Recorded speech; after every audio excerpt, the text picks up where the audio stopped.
নমস্কার বন্ধুরা, আবারও একটি নতুন রেসিপিতে প্রিয়াস কুকিং ব্লগে আপনাদের সবাইকে স্বাগত জানাই।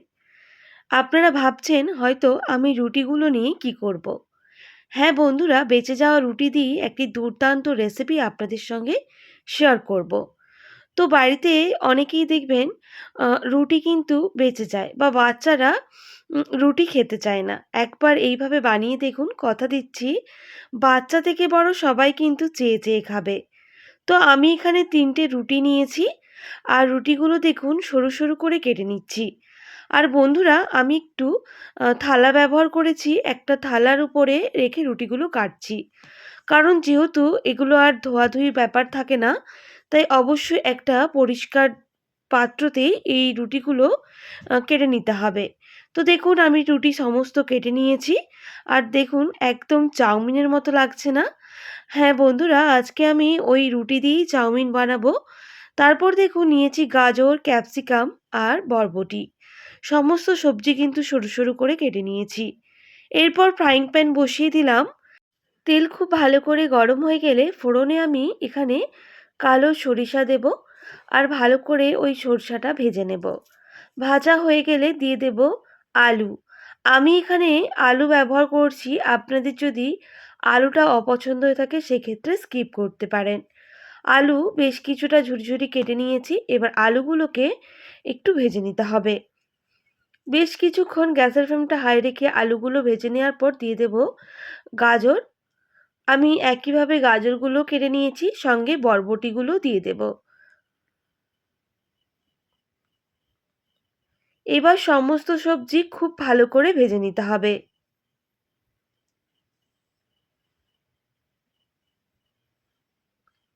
গ্যাসের ফ্লেমটা এতক্ষণ পর্যন্ত হাই ছিল।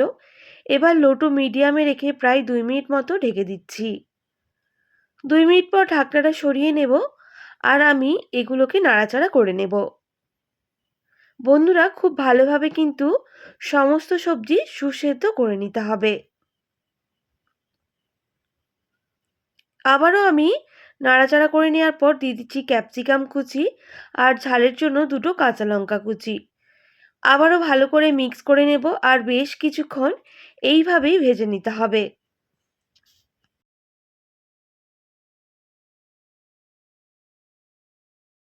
এবার দিয়ে দেবো স্বাদ অনুযায়ী লবণ। লবণ দেওয়ার পর আবারও ভালো করে মিক্স করে নিয়ে এই সবজিগুলোকে খুব ভালো করে ভেজে নেব।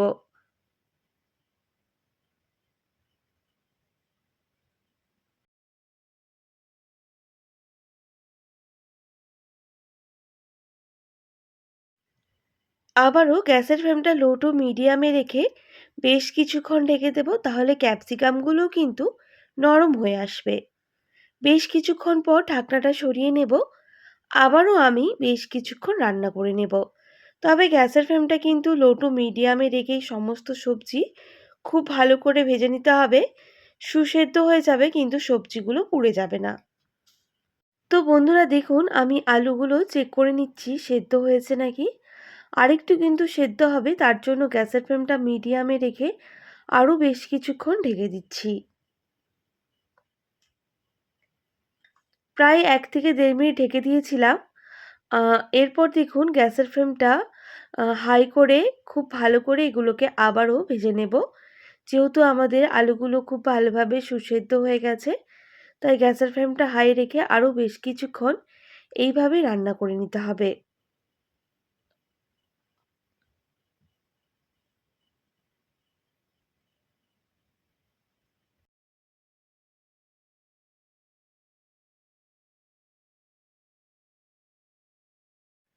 বেশ কিছুক্ষণ ভেজে নিয়েছি। এবার কালারের জন্য সামান্য কাশ্মীরি লঙ্কার গুঁড়ো দিচ্ছি বন্ধুরা। যেহেতু আমি এখানে আলু ভাজার সময় কোনো রকম হলুদ গুঁড়ো ব্যবহার করিনি, একটু কালারের জন্য কাশ্মীরি লঙ্কাটা অবশ্যই ব্যবহার করবেন। লঙ্কা গুঁড়ো দেওয়ার পর আমি আবারও ভালো করে মিক্স করে নিলাম। এবার রুটিগুলো দিয়ে দিতে হবে। আর খুব ভালো করে ওই আলু আর বরবটির সাথে মিক্স করে নেব আর বেশ কিছুক্ষণ ভেজে নেব।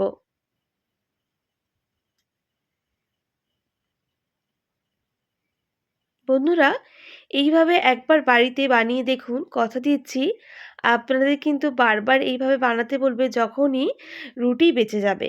এতটাই টেস্টি হয় খেতে, বাচ্চারাও কিন্তু চেয়ে, চেয়ে খাবে। তো বেশ কিছুক্ষণ রুটির সাথে সমস্ত সবজি ভেজে নিয়েছি। এবার কিছু সস অ্যাড করব। প্রথমেই দিয়ে দিচ্ছি গ্রিন চিলি সস সামান্য পরিমাপ, রেড চিলি সস সামান্য পরিমাপ, সবশেষে দিয়ে দেব টমেটো সস ১ টেবিল চামচ। সমস্ত সস দেওয়ার পর আবারও ভালো করে মিক্স করে নেব আর বেশ কিছুক্ষণ ভেজে নেব।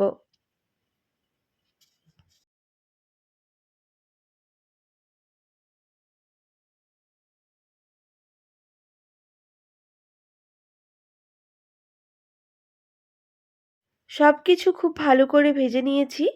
দিয়ে দেব সামান্য পরিমাপ ম্যাগি মশলার গুঁড়ো।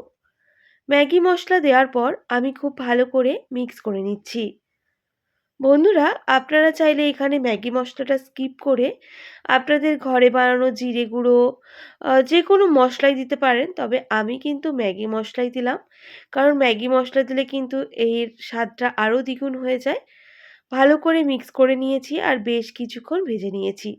দেখুন কতটা ঝরঝরে হয়েছে। এইভাবে একবার বাচ্চাদেরও বানিয়ে দিতে পারেন। দেখবেন বাচ্চারা চেয়ে, চেয়ে খাবে। বাচ্চা বড় কিন্তু সবাই বাড়িতে চেয়ে, চেয়ে খাবে এইভাবে যদি রুটি দিয়ে একবার ঝটপট বানিয়ে ফেলেন। বাড়িতে খুব কম সময়ে হয়ে যায়। আশা করছি আজকের এই সাধারণ রেসিপি আপনাদের ভালো লেগেছে।